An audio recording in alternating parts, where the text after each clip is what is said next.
형제들아, 자는 자들에 관하여는 너희가 알지 못함을 우리가 원치 아니하노니 이는 소망 없는 다른 이와 같이 슬퍼하지 않게 하려 함이라. 우리가 예수에 죽었다가 다시 사심을 믿을진대 이와 같이 예수 안에서 자는 자들도 하나님이 저와 함께 데리고 오시리라.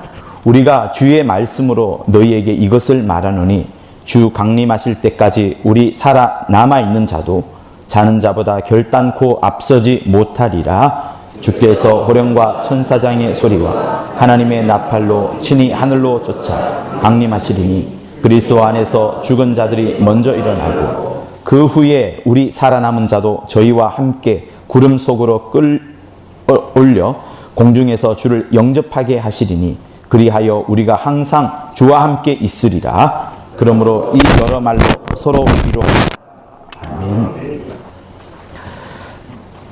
하나님은 사랑이시다라는 이 말씀이 우리에게 지금도 또 주님이 우리를 부르시는 그날도 또 내가 가장 연약하여져서 육체가 마감하는 그날까지도 하나님이 우리에게 한없는 사랑을 부어주신다는 것들이 여러분의 계속 마음을 주장하기를 정말 부탁을 드립니다.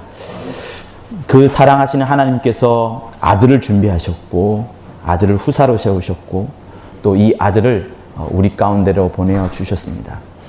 하나님께서 하늘에 계시지 아니하고 이 땅에 우리와 똑같은 몸으로 와 주셨다는 그것만 생각하여 보아도 정말 감격이 넘칩니다. 누군가가 나를 알아봐 줄 때 가장 내 가까이 와주는 그것이 나를 가장 잘 이해할 것이고 내 사정, 나의 눈물, 또 나의 아픔 이런 것들을 다 충분히 아실 터인데 그 주께서 이 땅에 보좌를 계시지 아니하시고 이 땅에 오셔서 친히 우리의 모든 것을 다 체휼하셨다라고 하셨으니 사람의 모든 감정들 또 지식들 또 우리의 경쟁심들 우리의 싸움들 우리의 욕심들 전부 다 아시는 그 주님께서는 믿음을 가진 우리 역시도 얼마나 세상을 어렵게 살아가고 있는지 잘 아실 것이라 확신합니다. 그런 우리 주님께서 우리 교회 사태까지도 또 내 가정의 어려운 현실까지도 또 내 마음에 남들이 알지 못하는 고통도 함께 아실 것이라 생각하니 주님에 대한 사랑이 또다시 확인되고 그 확인된 것으로 우린 다시 또 기뻐할 수 있을 것 같습니다. 오늘 우리가 읽어봤던 이 본문은 부활에 관한 내용 그리고 주의 강림에 대한 내용을 말씀을 합니다. 주님은 부활하셨어요. 할렐루야. 주님은 부활하셨다는 사실들을 이때 당시에 그리고 주께서 부활하셨을 때는 많은 사람들이 믿지 않았을 겁니다. 십자가에서 달려 돌아가신 사람을 충분히 보았고 또 거기서 운명하시는 모습들을 많은 사람들이 로마라는 그 이름으로 충분히 보았었는데 그 사람이 부활했다고 하니 과연 누가 믿을 수 있겠습니까? 수많은 소문들 가운데 있지만 그 소문들을 넉넉히 이겨내고 주께서 부활하셨다는 그 소문들은 제자들이 확인하게 해준 거예요. 제자들이 두루두루 나가면서 복음을 전했고 주께서 부활하셨다는 말씀을 그 어려운 가운데서도 제자들이 전했던 겁니다. 그리고 나서 그 전한 것으로 끝나지 않고 그 믿음을 받아들였을 때에 성령이 와주심으로 성령이 오심으로 그들의 마음 각각 속에 심어 놓았던 그 희미한 믿음들이 확신의 확신을 약속의 약속을 증거의 증거를 거듭했기 때문에 제자들뿐만 아니라 그 믿음을 받았던 수많은 사람들이 심지어 이방인들도 믿음을 갖게 되었고 예수께서 과연 부활했을까 하는 의심들이 확신으로 이제 퍼져나가기 시작을 했던 겁니다. 그러니 성령이 오시지 않았더라면 성령이 오셔서 제자들의 마음에 복음을 받은 자들의 심령에 성령이 주장해 주지 않았더라면 예수가 부활했을까 하는 그 의심은 계속해서 남았을 겁니다. 성령이 오심으로 부활에 대한 확신을 그들이 갖게 되었던 거죠. 자, 그런데 바울은 이 본문을 통해서 데살로니가 사람들에게 하시는 말씀이 있어요. 그거는 뭐냐면 사람들이 이제 믿음을 가지면서 죽었어요. 죽었는데 그들에게 소망을 심어주는 중요한 말씀이 이겁니다. 형제들아 잠자는 자들에 관하여는 너희가 알지 못함을 우리가 원치 아니한다. 세상에 있는 사람들은 소망 없다, 소망 없이 죽어가지만, 그래서 슬퍼하지만 너희 부모들, 믿음을 가졌던 너희 부모들, 그리고 믿음을 가지고 있는 우리들은 소망이 있다. 그것이 뭐냐? 주께서 부활하셨으니, 예수께서 죽었다가 다시 사심을 우리가 알고 있으니 우리도 이 믿음을 갖자 하는 그 강조를 다시 하고 있습니다. 주님은 부활하셨어요. 주님이 이미 부활한 것은 옛것이 되었습니다. 그러나 그 옛것이 옛것으로 남지 않는 것은, 그리고 주님께서 이 말씀을 하시는 것은 주께서 부활하신 것을 기념하라는 것이 아닙니다.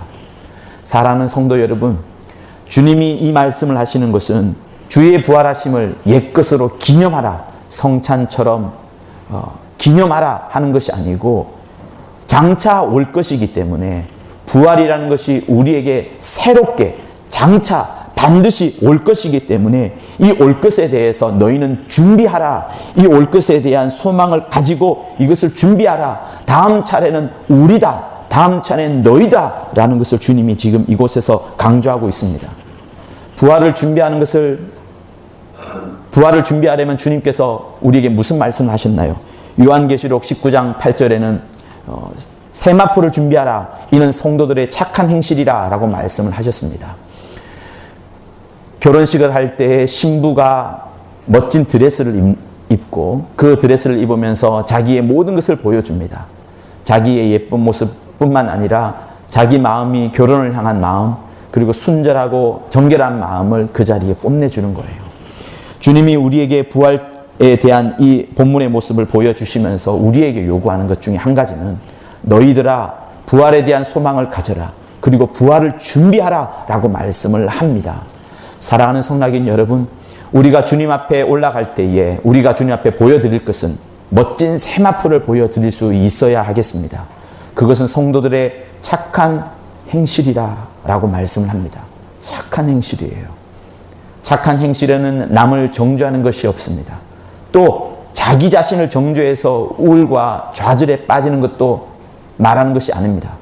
착한 행실에는 오직 주님께서 우리에게 보여주셨던 그 모습, 우리를 사랑하시고 또 사랑하시고, 도망갔더라도 또 기다리시고, 기다렸다가 돌아올 때 냉큼 우리를 안아주시고, 우리를 늘 위하여서 기도하여 주시고, 우리가 배신하고 배반할 때에도 그래도 우리를 사랑하여 주신 분이 그 주님의 사랑인 것처럼, 우리에게도, 우리 사랑하는 성낙인들에게도 착한 행실, 그 세마포를 입으면서 부활을 기다릴 것을 주님은 우리에게 말씀하고 계십니다. 여러분, 우리가 벌거벗고 하늘나라 가겠어요? 세마포를 입고 가겠습니까? 모두가 다 세마포를 입고 갈 것을 다 소망하고 있을 것입니다. 결혼식 날을 그렇게 사모하는 마음처럼 우리가 이 부활의 날을 사모하는 것이 우리 성도들의 바른 모습일 겁니다. 그렇다면 이 부활을 우리가 소망하면서 이것을 생각해 볼 수 있어요. 주께서 우리에게 부활을 소망하게 할 때 이 증거를 주는 것은 성령으로 우리에게 증거를 주시는 겁니다. 성령이 아니고서는 내가 하늘나라 간다는 확정도 받을 수 없을 것이고, 성령이 아니고서는 장차 주님 앞에 세마포를 읽고 갈 것이라는 그 응답도 얻지를 못할 겁니다.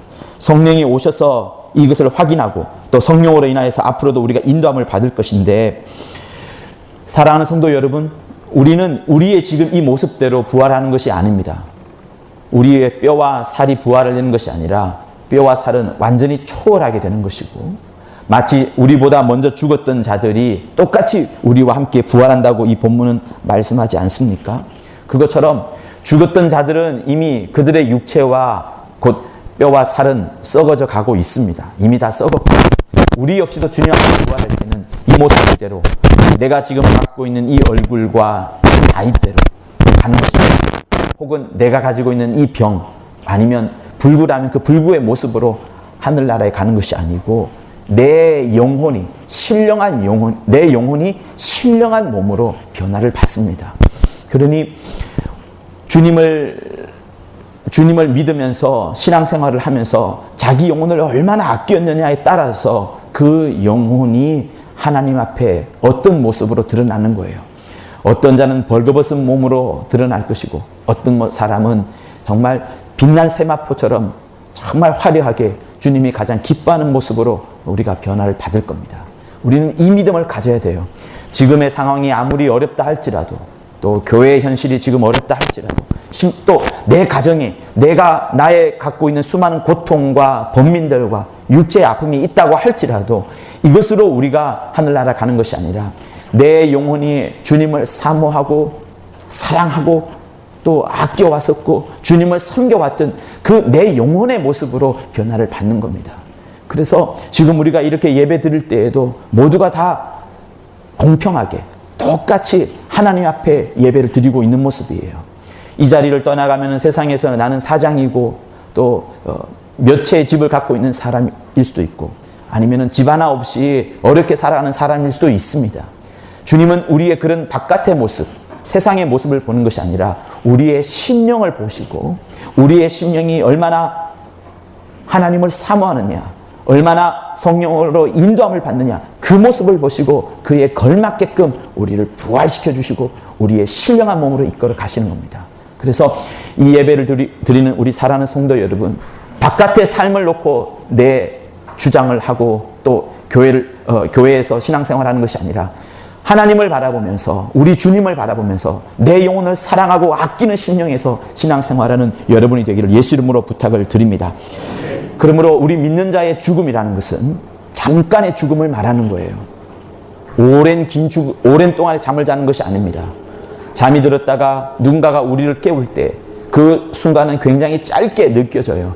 시간을 보면은 6시간 잠을 잔 것 같고 오랜 기간 잠을 잔 것 같지만, 시간을 보면, 그러나 내 마음은 짧은 것처럼 주께서 우리를 호령과 천사장의 소리와 하나님의 나팔로 친히 하늘로 쫓아 강림하실 때에 우리의 영혼은 마침내 그때 신령한 몸으로 부활을 하고 그 다음에 하늘로 우리는 주님을 뵈러, 주님을 영접하러 올라가는 겁니다. 그때를 사모하는 여러분이 되기를 정말 부탁을 드립니다. 그러니 얼마나 우리 영혼을 아껴야 되겠어요. 내 영혼을 귀하게 여기고 내 영혼이 신령한 신앙생활을 할 수 있도록 육체를 막 복종을 시켜야 될 것이고, 육체를 복종시키기 위하여서 성령으로 충만히 감동해야 될 것이고, 또 성령으로 감동돼야 될 것이고, 하나님의 말씀을 더 깊이 새기고 그 말씀을 먹고 그 말씀대로 살아가야 될 것이고, 그리고 그 말씀대로 살아가면서 내 옆에 있는 영혼들을 사랑하고 아끼고, 또 내가 전도하는 사람들을 위해서 더 기도하고 그들이 흘리는 눈물을 내 눈물 삼아서 또 기도하여 주고, 아픈 현장에 다가가서 그들을 살려내고 함께 기도하는 그 모습들을 주님은 정말로 우리에게 원하시고 사랑하실 겁니다. 그러므로 여러분, 성령 충만하지 않고는 내 영혼을 사랑할 수가 없고, 성령 충만하지 않고는 하나님의 뜻대로 살 수가 없어요. 우리는 가만히 있어도요, 성령 충만함을 쫓기가 쉽지 않습니다. 가만히 있으면 우리 안에서 드러나는 것은 자기 의가 드러나고 내 욕심이 드러나는 거예요. 교회에 있으면서도 어떻게 하면 나를 좀 더 뽐낼까, 어떻게 하면 나를 좀 더 드러낼까 하는 것들이 우리 중에 없지 않아 있지 않습니까? 그러니 성령 충만해야만이 내가 더 겸손하게 가는 것이고, 성령 충만해야만이 내 의를 낮추고 하나님의 의를 높여가고 하나님의 뜻을 찾아갈 수 있게 되는 것이고, 성령 충만하지 않으면 나만 바라보게 되고 나만 사랑하게 되고 심지어 내 영혼만 챙기게 됩니다. 사랑하는 성도 여러분, 주님은 우리가 첫째 아들이 되기를 원치 않으셔요. 자기 영혼만 사랑하는 것을 주님은 원치 않습니다. 하나님께서는 탕자의 비유에 나오는 그것처럼 늘 집 나간 아들을 생각하시는 것이 아버지였어요. 그러나 첫째 아들은 자기 영혼만을 생각했습니다. 첫째 아들이 둘째 아들을 생각해 본 적이 없어요. 아버지의 일은 열심히 일을 감당하고 집안일은 열심히 했었지만 아버지의 그 속마음, 아버지가 끊임없이 기도하고 고민하며 번민하는 그 마음, 살인문 너머로 계속해서 쳐다보는 그 이유를 첫째 아들은 알지 못했습니다. 그러나 아버지는 첫째 아들이 그것조차 알아주었으면, 나와 똑같은 마음을 가져주었으면 하는 것이 또한 아버지의 마음이었어요. 성령 충만이라는 것은 무엇입니까? 자기 영혼을 깊이 사랑하고 자기 영혼을 아끼는 것일 뿐만 아니라 아버지의 마음, 하나님 아버지의 뜻을 헤아리고 그 뜻대로 순종하고, 그 뜻대로 순종하는 것이 억지로 하는 것이 아니고 굉장히 기쁜 마음으로, 굉장히 즐거워하는 마음으로 아버지의 뜻을 순종하는 것을 말합니다. 그러니 내가 충만하면 그런 것들은 이루어질 수가 없지만 성령으로 충만하면은 그 모든 것들을 이루어갈 수 있고, 성령으로 충만하면은 아버지의 뜻을 헤아려 보고 아버지의 뜻대로 살아가고, 성령으로 충만하면은 나를 사랑할 뿐만 아니라 지금 하나님의 사랑을 받지 못하는 내 구역의 식구들, 지금 하나님의 사랑에서 떠나 있는 내 가정의 내 남편들, 또 군대 가 있는 내 자식들, 시집 가 있는 내 자식, 이런 사람들을 생각하고, 더 성령 충만하면 내가 옛날에 전도했지만 지금 놓쳤던 사람들, 지금 나와 싸우고 있는 사람들, 지금 나에게서 복음을 받지 않냐고 오히려 나를 미워하는 사람들, 이 사람들을 놓고 더 기도하게 되는 것이 성령 충만인 겁니다. 성령 충만이라는 것은 나를 생각하는 그 넘어서 성령 충만인 것을 말하는 거예요. 주께서도 성령 충만하셨기 때문에 나의 원대로 마옵시고 아버지의 원대로 되기를 원하나이다라고 했던 겁니다. 사랑하는 성도 여러분, 성령 충만을 그냥 내 머릿속에 내가 기뻐하는 거, 내가 왠지 좀 가득 차 있는 거, 이거로만 생각하지 마십시오. 성령 충만이라는 것은 아버지의 뜻으로 들어가는 겁니다. 아버지의 뜻으로 들어가야지 주께서 우리에게 말씀하신 이 멋진 부활이 우리에게 내겨지는 겁니다. 그래서 시몬이 세 가지를 말씀하셨죠. 예수 믿지 않는 자는 이미 심판을 받았다. 예수를 믿긴 하지만 율법 아래 살고 있고, 아니 율법 아래 살면서 예수를 이미 잊어버린 사람은 심판을 받아야 된다. 심판을 기다려야 된다 라고 말씀하셨고, 그렇지만 믿음을 가지고 성령으로 사는 자는 오히려 이제는 부활할 것이고, 첫째 부활에 이를 것이고, 첫째 부활에 이를 뿐만 아니라 천사를 심판하고 세상을 심판하는 그 권세를 가졌다는 것을 우리는 들었습니다. 그러니 우리는 믿음을 가지면서 과연 어떤 믿음으로 살아야 될까요? 성령 충만함으로 살아야 되겠습니까? 아니면 예수는 알긴 알지만, 예수에 대해서 듣기는 들었지만 여전히 율법 가운데 살아야 되겠습니까? 아니면 전혀 복음도 듣지 못했던 그런 사람으로 살아야 할까요? 우리 요한복음 3장 18절을 한번 같이 읽도록 하겠습니다. 요한복음 3장 18절 시작. 저를 믿는 자는 심판을 받지 아니하는 것이요 믿지 아니하는 자는 하나님의 독생자의 이름을 믿지 아니하므로 벌써 심판을 받은 것이라. 이미 심판을 받았습니다. 그러니 시몬이 늘 하시는 말씀이 맞아요. 이 세상은 엄부 가운데 있는 거예요. 가만히 있으면 당연히 우리는 심판을 이미 받은 것이고, 예수를 믿음으로 그 심판에서 우리를 건져내시는 겁니다. 그러니 믿지 않으면 이미 심판을 받은 것이 되는 겁니다. 자, 그리고 로마서 2장을 한번 볼게요. 로마서 2장 12절. 율법 아래 있는 자들이 심판을 받아야 되는 내용이 나옵니다. 같이 읽겠습니다. 시작. 무릇 율법 없이 범죄한 자는 또한 율법 없이 망하고, 무릇 율법이 있고 범죄한 자는 율법으로 말미암아 심판을 받으리라. 율법 아래 있으면 율법으로 심판을 받습니다. 율법 아래에서 심판을 받기 때문에 그것을 벗어날 수 없어요. 지난주에 우리는 스데반의 사명을 들었습니다. 스데반이 무엇을 주장했나요? 목이 곧고 할례를 받지 아니하고 성령을 거스린 너희들아 라고 그들의 심장을 계속해서 지적을 합니다. 왜 그렇게 스데반은 지적했을까요?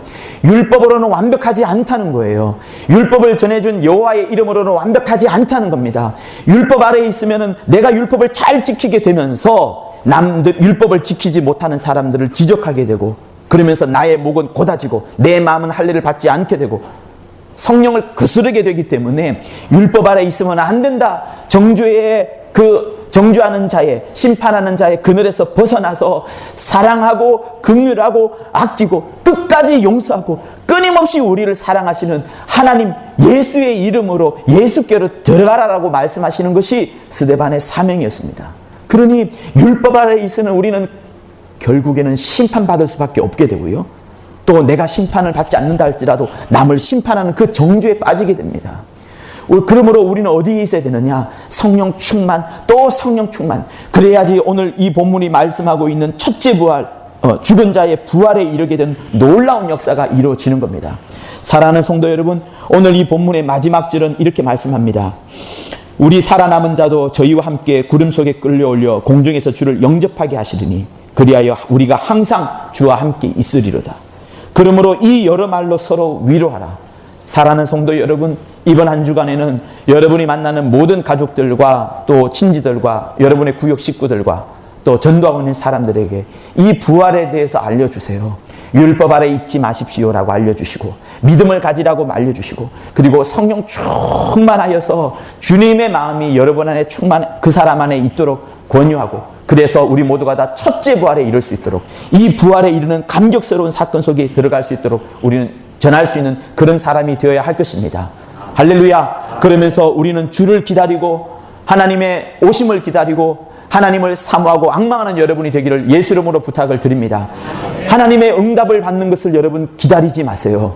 주님이 내게 응답 주셨다. 주님이 내게 물질 주셨다. 주님이 내게 집을 주셨다. 주님이 내게 직장을 취직하게 주셨다는 것을 기다리지 마시고 주님을 기다리세요. 주님을 사모하고 주님의 얼굴을 사모하고 주님의 말씀을 사모해야 됩니다.